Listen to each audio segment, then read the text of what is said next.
Hey guys, we are back for season 1, episode 4 of the L Word reboot, Generation Q.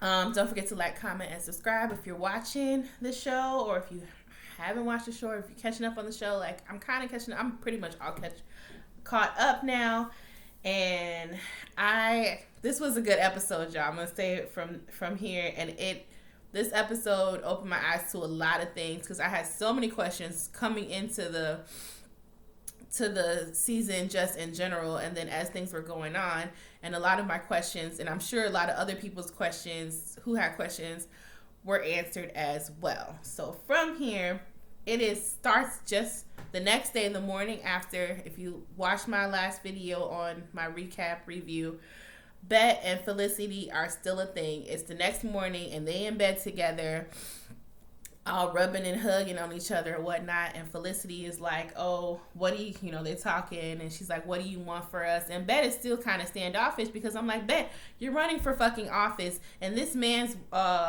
woman's husband already came up on you while you were doing your forum and made you look like a fool or look like a fucking scandalous ass fucking cheating ass person, or somebody who uses your power to fuck other people, to fuck somebody and all that. And you just look bad, Bet. And it's like, with your track record from the original L Word, you would think that she would just fucking know better by now, because she kind of old. Like, Bet, you should fucking know better by now. But it seems like everybody still got their same kind of ways after this. Even on the reboot, it's like, Bet, what the fuck? Like, you ain't learned shit.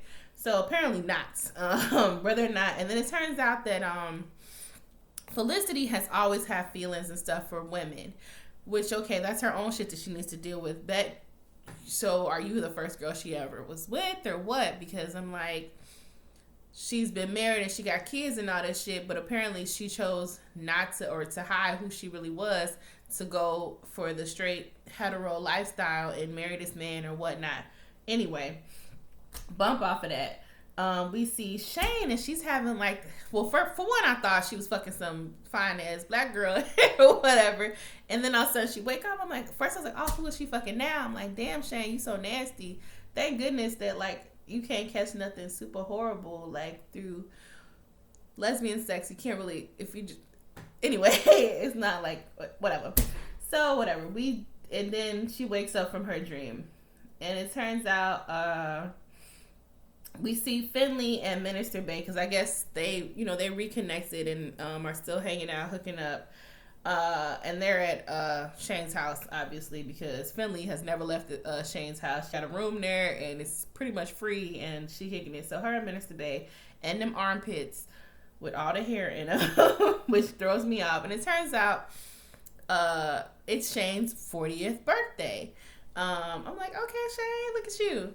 So Shane gets some type of a basket delivered. I think it's from like Tina or whatnot, and maybe Bet and them, whatever. So Shane ain't here for it. She's like, Finley, just take the damn basket. She's like, why didn't you tell nobody it was your birthday? She's like, I'm not in the mood to celebrate. Shane's all heartbroken and in her feelings anyway about her wife Kiara, so she ain't really in the mood to celebrate. So Sophie and Danny, they still are distant and just not connected after the whole fiasco with her father trying to control their wedding and trying to control the venue and all that. So they're really not seeing eye to eye right now. Then we see Shane is having coffee with Alice and Bet, and they're talking about, and then Alice is wearing some random ass super yellow oranges thing, because I think Vanity Fair, Variety or something is following Alice around kind of and doing an article on her and her life or whatnot. And because she has that big television show or talk show or whatever. So, but anyway, she's telling them that she wants actually Bet peep game. Well, no, Shane peep game, because Alice was like, Bet, you okay or whatnot? Yeah. She's like, you look like you just had sex. She's like, no, it's probably been like about a year. I haven't been doing nothing. I just, something happened. She tried to blame it on she was happy about something, I think with Angie or something. So she's sitting there lying to her friends, but Shane caught that shit. She's like, "Nah, I know what recently the after fuck glow looked like, and that ain't I'm proud of my child glow." But she didn't say that. She just peep game. So Shane is like, "Oh, I don't want nothing to do nothing for my birthday." She was like, "Come." She's like, "I don't want no parties. I don't want nothing. I don't want nothing, y'all. I'm telling you, I don't want nothing." And then she's like, "Well, can we at least, have drinks at the bar, at your bar?" She was like, "Sure, but it's just gonna be us three and nobody else. We can have drinks and kick it. That's it." They're like, "All right." So she was like, "Okay, I got a surprise for y'all. We gonna walk to it." So apparently where they were having coffee is very close to Shane's bar, because she just walks them down to the bar. And what did Shane name the bar? Dana's. Which, if you have never seen the original L Word, which you should, if you're watching this, you should definitely have seen the original L Word. Dana she was a tennis player who was a very dear, one of their best friends, who died from, I believe, cancer. And it was like very progressive. And then Dana was like one of the most healthiest people ever, but ain't no names on who gets what. And she died very quickly, and it was very sad. I remember crying when Dana died, because Alice actually dated Dana for a little bit, and they were the bestest of friends. And Dana had a really hard time coming out, because she was a professional athlete who had endorsements, and she just had a very hard time coming out of the closet and being true to who she was. She pretty much lived most of her life being closeted because of her status in the sports world and whatnot. And then she finally came out, I think probably towards the end, and then she ended up dying and didn't really get to live her life and her truth for most of her life. It's sad. It really is to see stuff like that. But anyway, they named it Dana, which was awesome of Shane to, in memory of her and, their group and all that. So it was beautiful. I thought that was very sweet that she named it Dana's. So from there, we see, hold on, y'all. Let me check my phone.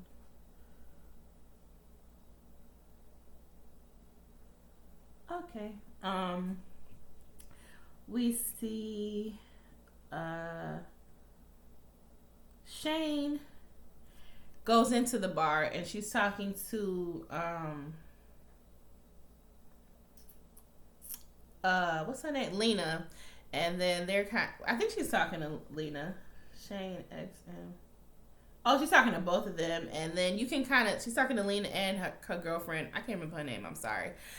And they're just talking about the shipments and what's going on. And the vendors came in with the liquor and whatnot. And then Lena walks off with Shane a bit to the side, and you can see how her girlfriend like, what the fuck? And they will kind of walk out towards Shane's office, and she's just all talking real close to Shane, so she can see that something's going on. I'm like, this bitch is trifling. For one, she said that they weren't even together like that no more, and for two, you're just sitting there blatantly doing shit in this woman's face. That's just like mad trifling, and you haven't told her the truth or nothing about what had happened between you and Shane. I'm like, she grimy as fuck. Like, that's not even how you start. Even if you wanted to have something with Shane, that's not how you start some shit with somebody. That's fucking disgusting. You trash, G. So anyway, from there, we see, it's just messy, y'all. We see Danny and we see Bet. Bet is trying to get ready to do something, or for her, some type of photo shoot or something she doing, or talking or whatever. And she goes to look, and she realizes that she has Felicity's phone. And then Danny immediately goes and says a little thing to let Bet know that she knows about her and Felicity still fucking around. She was like, yeah, you know what? Me and Sophie all the time, it's happened plenty of times where I accidentally take her phone to work with me or whatnot. And then Bet's like, damn. I'm like, yeah, bitch, I know. So she was like, she takes the phone or whatnot from Bet. She's like, this isn't really your thing. She's like, no, this is my shit, because she's like, she don't want Bet going and trying to switch out and get her phone from her. She's like, just give me the phone, I'll handle it or whatnot. So yeah. And then it's like, damn, Felicity still got her and her husband as her screensaver. I'm like, girl, do you want to be with this man or not? Like, I'm sorry if I never, like, apparently she probably does love her husband to some point, but not ever been in love like that because she's gay or whatever. Anyway. But yeah, so we see Alice at the office and the LA Times or whatever the shoot that she's doing. Is it the LA Times? I said Variety. Whatever. The LA Times, I think. And they thought they were sitting there taking pictures or whatnot, and then they needed they wanted to get Alice's whole dynamic, like her family, her stepkids, and all that. And then you see Natalie with the kids off to the side, and then one of the I think the son runs off and starts doing something, and then Gigi comes in with the kids' clothes. 'Cause apparently, I guess they didn't have enough clothes or any clothes for the kids for the photo shoot. And it was so funny because Gigi and Alice are talking, and like Kiki and like, hey, and then they're taking pictures of them. She was like, oh, it's so nice. How long have you guys been together? She's like, oh no, she's not my wife, the one over there, because Natalie looked like, I don't know, like she just came from like, is she a work or something? Like she had a work jumpsuit on or something on, and she's like, oh, we thought she was the fucking nanny or something. We thought that this was your wife. It's like, oh no, I'm the ex-wife. And there was like them talking and whatnot, and then like the LA Times people were just clicking pictures as them in their natural element with the kids. So, excuse me, y'all. From there, we see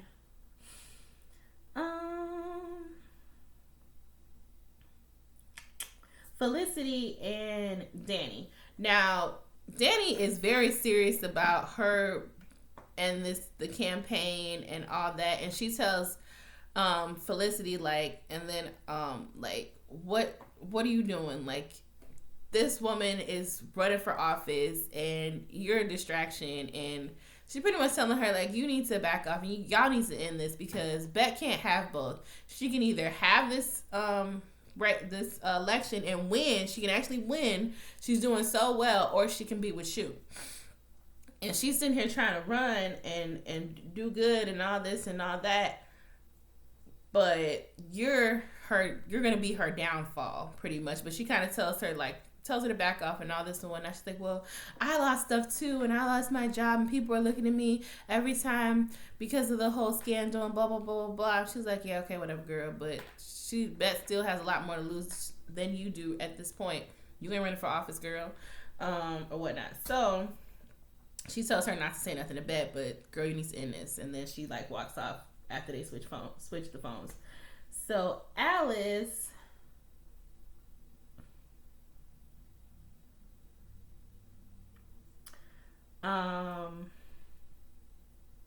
is talking in her office or whatnot, and she's talking to the one dude that they hired to be a writer or whatnot, and they want to have I guess he's running for mayor. They want to have the current mayor or whatever on, because he wants to pretty much act like he's having a real conversation with Alice, like her and Bet had. And I'm like, you're not even gonna have the same report. For one, they're friends, and for two, he didn't even really want to talk about any real issues or whatnot. And the writer dude was like, yeah, if you don't sit here and play ball with the network and do what the network wants, and they were just pretty much saying that it needs to be incremental change. It can't be right away change. He's like, if y'all just try to go fast and hard and not do it slowly, then the network you're gonna likely end up being canceled. He's like, I've worked on many shows where this has happened, and you're probably gonna end up being canceled and blah blah blah. So that just leaves Alice with a lot to think about if she doesn't play ball and do her show the way they want. But I hate that, because I can't stand when networks and stuff they pick your show up, or they pick up your podcast or whatever you're doing because of how genuine it is and the audience you bring. And then they try to dull it down, wash it down until it's nothing of what it was. And it's just like gross at that point. And it's not real or true to who that person is. But that's the biz. Like, because they want to make everything freaking palatable for everyone. Like, they can't be too hard on the issues or too hard on this and blah, blah, blah. Because they want to have their sponsors and all this other bullshit. But so whatever. We jump from there. Danny, and Bet. They're at Bet and Bet's office, and she goes hard on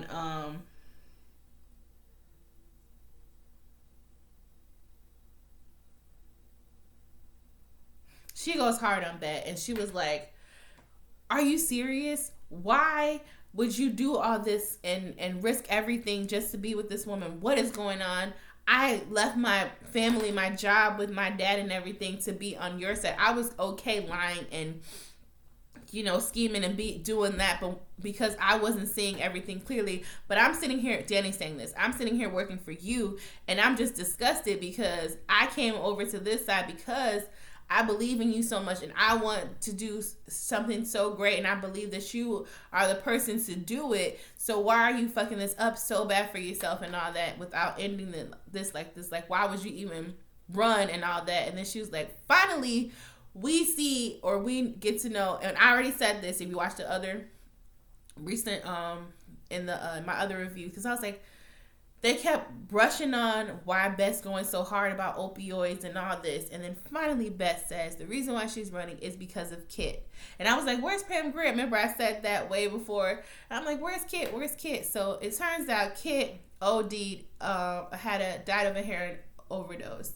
And I'm like, damn, why they write it like that? I love Pam Grier on here.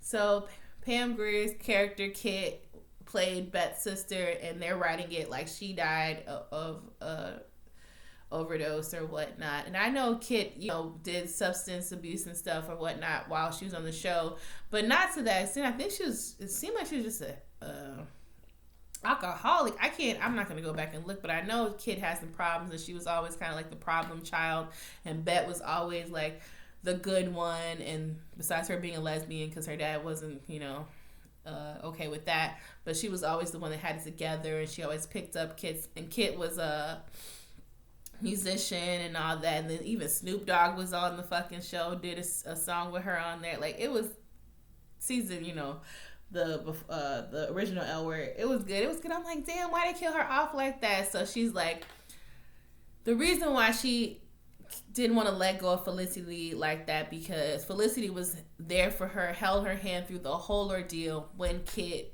died of an overdose. And she's like, so I can't let her go like that and toss her to the side when she was there and helped me through such a difficult time in my life.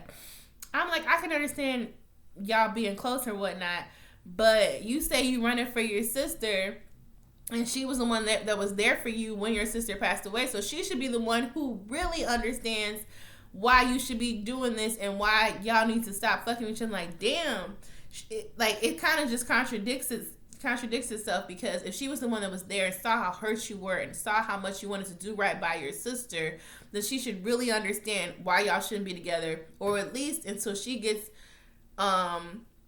in office and whatnot, and then y'all can get back to each other later. Like, calm down. Whatever, ain't like y'all trying to get together and have babies or something. Y'all, like, y'all can be together down the line. And then she was just, whatever. So that's pretty much, so Danny finally finds that out in this conversation. So, but she was like, you need to choose. Are you going to be with her, or are you going to fight for this campaign and do right by your sister, and how you want to do this in the first place? So Beth needs to make some decisions. So from there, we see Alice interview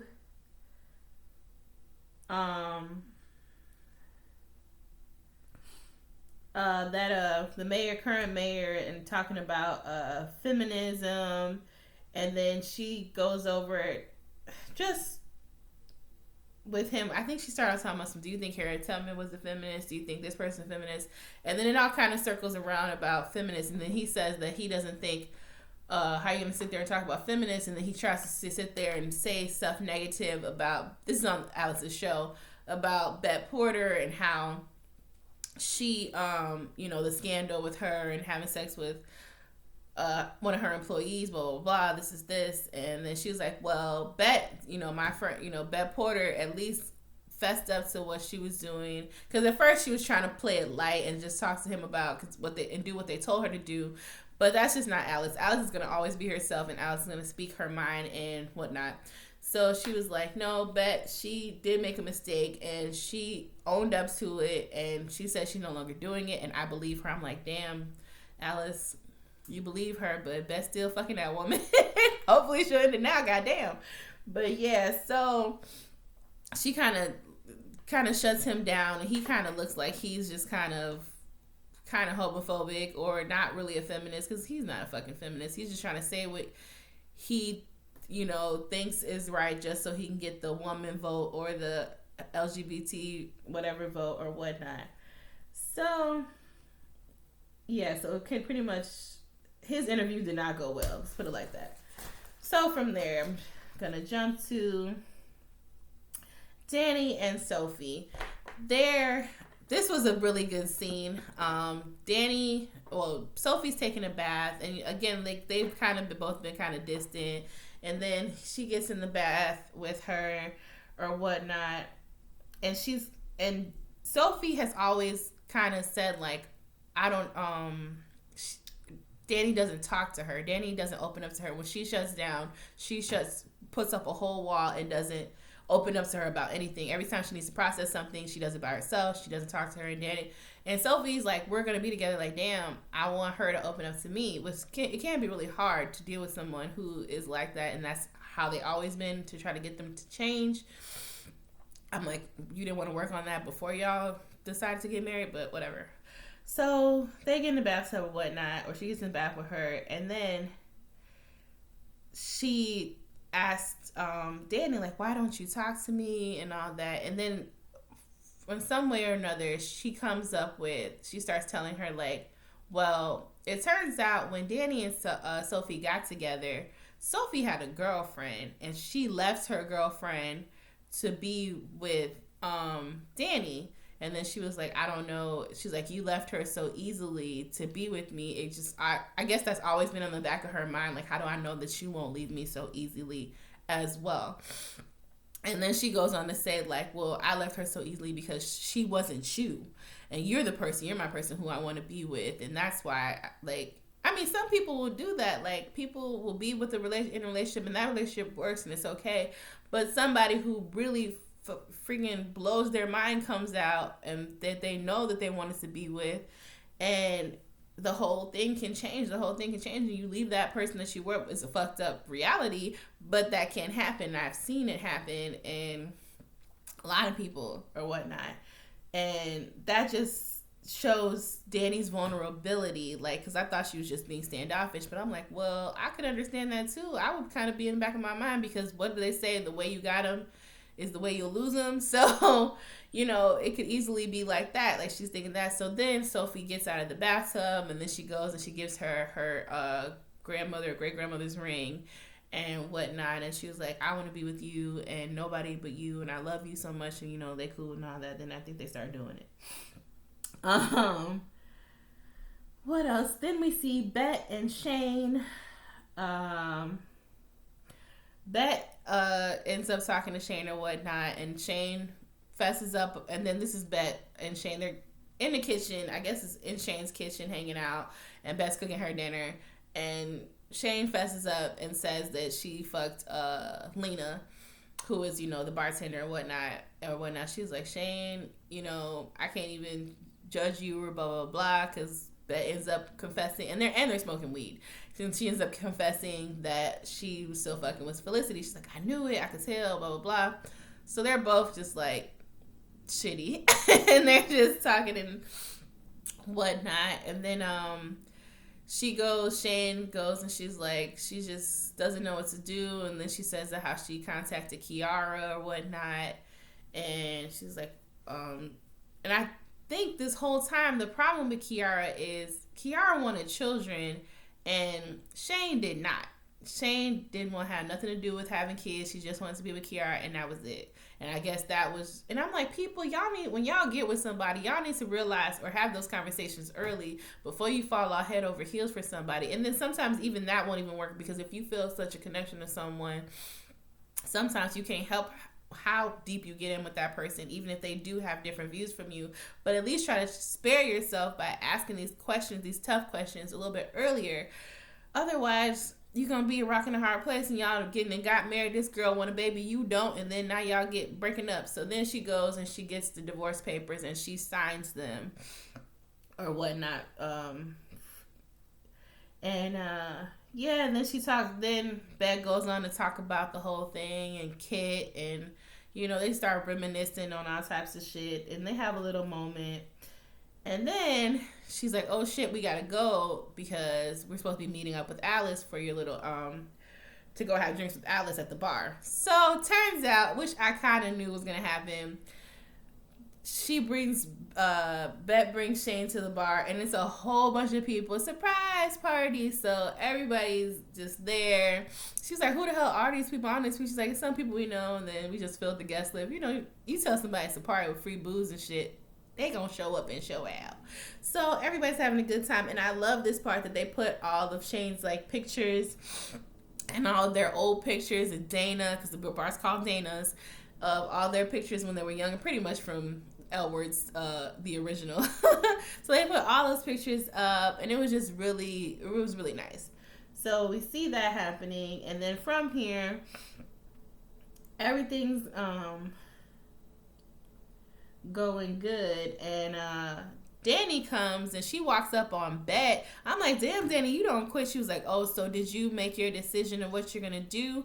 Because I don't want to sit here and be working for you if you ain't gonna be doing the right shit and all that." And she's like, "Damn."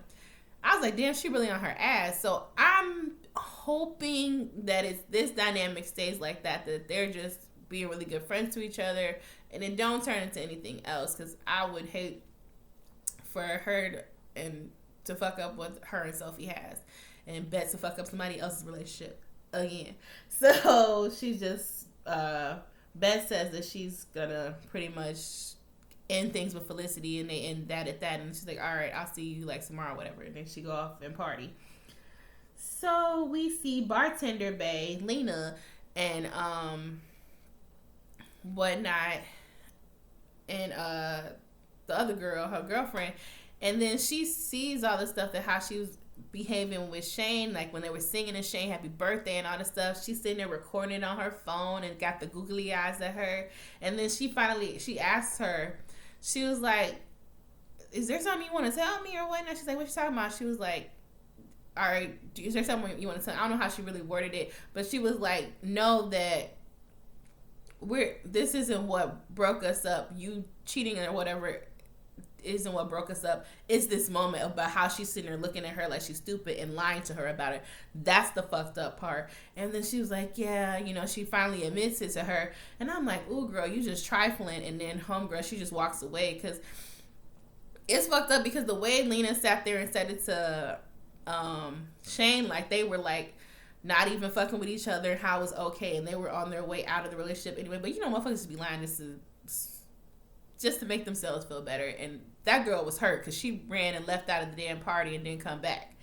So from there, we see the apartment manager, whose name is Jose, and Micah, and he walks up to Micah and the dude that he hooked up with, and he's like, "Oh, hey, what's up?" And he's like, "Hey," and he's like, "Who's your friend or whatnot?" And he's like, "Oh, just, you know, friend." And then they all, you know, hanging out and drinking and dancing. Everybody's hanging out, drinking and dancing and having a good old time and whatnot. So Alice kind of confronts Natalie about, like, you know, "So what's kind of going on between you and Gigi? Do you still like miss her or have feelings for her?" Because like they were like hugging and kissing, and Natalie was just straight staring Gigi down, and she across the room talking to a girl. She was like, "Why don't you just like, do you still want to do stuff with her? Are you still like?" She's like, "What? No, I want to be with you. I want to be with you." And I'm like, "Natalie, cut the shit. You know you still want to fuck with Gigi." So it ends up that they call wait, no, not yet. I'll get to that in a minute. So then we go back to Bet and Shane, and Bet and Shane give Bet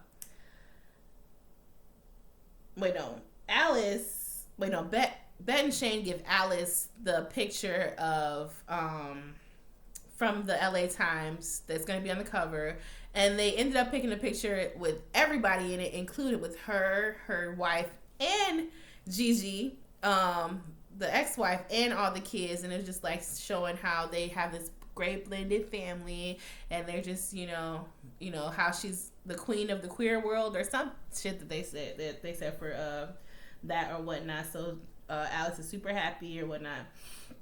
So then we see and then Finley is at the party as well, obviously, and she's getting real drunk, and then she goes and Oh, way before that, Minister Bay asked her to have drinks with her and her colleagues or like some other like holy people or whatnot, and whom are her friends.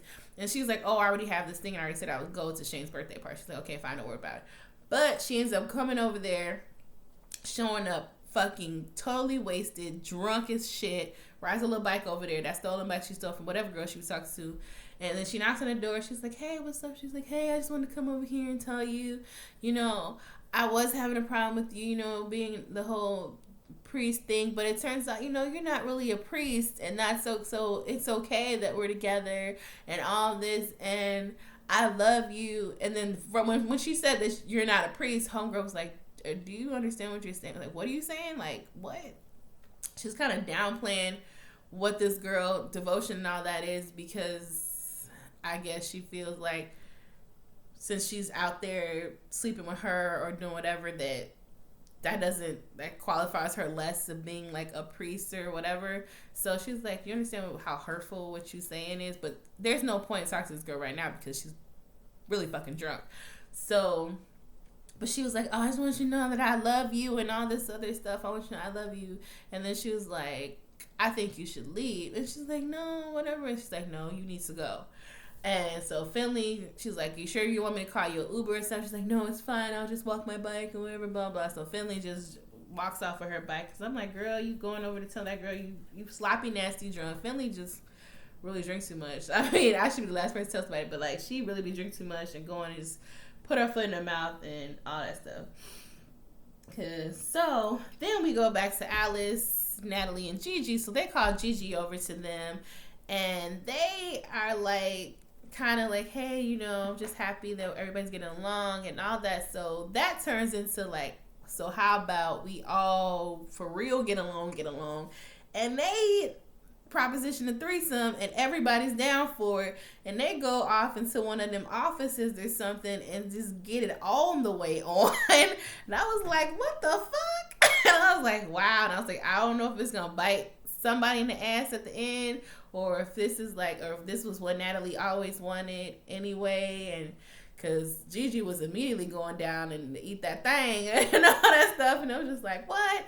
So I'm like, I hope this works out for everybody, and hopefully Alice ends up getting fucked over in the end. Or like, what if Gigi and Alice start hitting it off more? Like, you just don't know when you let somebody else in your relationship and that like that, especially when it's two previous people who used to be together. You don't know how that shit's gonna go, and it's all women, and it's like people insecurities and all, I don't know, y'all. So they're just in there in the back back rooms, offices, and getting they fuck on.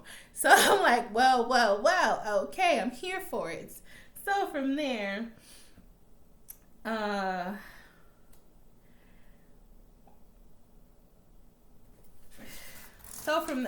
then another part. This may not be completely in order. And then another part happened with Micah and Jose, and after he kind of gets him away from the hookup dude, and he was like, what's going on or whatnot? He's like, I don't know. I can't read you. I don't know what you want from me. Micah's telling him this. Like, I don't know. We were supposed to go out. Then you kind of like ghosted me. And then all of a sudden you showing up here. All of them want to be off my face. I don't know what it is that you want and all that. And then he like kind of pushes them and they start kissing it and making out and saying, And then that's what happened with them. So everybody was just getting their hookup on. So from there, Shane, she gives a little toast or whatnot, thanking everybody. And then she gets down and then she looks over and then everybody's like, oh, it can't be. Oh my gosh, she's here or whatnot. Then Shane turns around. And this is foreign-ass black girl. And she's like, happy birthday, Shane. So that turns out that this beautiful woman who shut everybody down, she looked better than everybody in the whole fucking room, that's Shane's wife. I'm like, okay, Shane. Okay, I see now what I see. So I was like, okay. So it ends there. And I was like, no, I want to see what happens.